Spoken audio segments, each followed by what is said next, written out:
ఇవాల్టి కథ పాము ఎలుక. ఒక ఊరిలో ఒక పాములు పట్టేవాడు ఉంటాడు.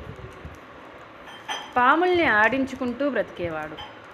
ఒకరోజు ఆ పాముల వాడికి ఎలుక దొరకడంతో ఆ ఎలుకను ఆ పాము బుట్టలో వేసి తన పాముకి మంచి ఆహారం దొరికింది అని ఆనందిస్తాడు. పాము ఆకలిగా ఉండడంతో ఎలుకను తినడానికి ప్రయత్నించగా ఎలుక, ఓ పామురాజా, నన్ను తినకు, నీకు కావాలి అంటే నేను ఒక సహాయం చేస్తానంటుంది. పాము, ఏంటో చెప్పు అని అడిగింది. నువ్వు నన్ను చంపకుండా వదిలిపెడితే నిన్ను ఈ బుట్టలో నుండి విడిపిస్తాను అంటుంది. ఏంటి, నువ్వు నాతో పరాచికాలు ఆడుతున్నావా?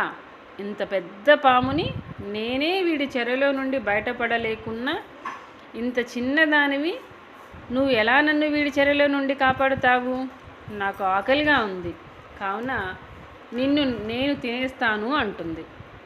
వెంటనే ఎలుక, అలాగైతే నీ ఇష్టం, నువ్వు నన్ను మాత్రమే తిని వీడి చెరలోనే ఉండిపో. ఇప్పుడు ఆకలికి తట్టుకుంటే నీకు స్వేచ్ఛ దొరుకుతుంది అంటుంది.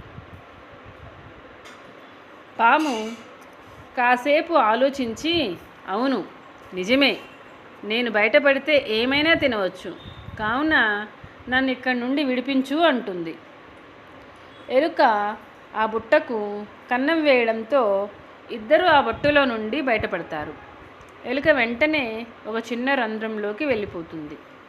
పాము ఎలుకను చూసి, ఏమైంది? ఎలుక, బయటికి రా, మనమిద్దరం స్నేహితులం కదా, బయటికి వెళ్దాం అని పిలుస్తుంది.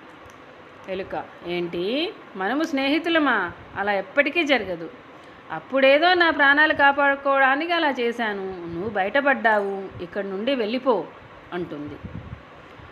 పాము మనసులో, ఈ ఎలుక చాలా తెలివైనది, దీన్ని నేను తినలేను అని అక్కడి నుండి వెళ్ళిపోయింది.